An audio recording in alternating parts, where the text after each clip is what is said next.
This one's quick, but it makes a real difference. Let's set up your profile so your team knows who you are, how to reach you, and so Nova stays in sync with your calendar from day one.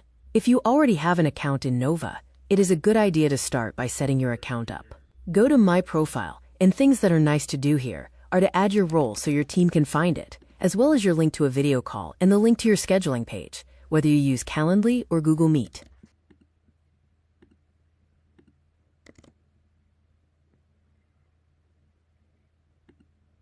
Now let's go to a key section. Right here at the top, in Preferences, you have all these options active with a checkmark if you rely on email to get notifications. For most people, this is a must-do.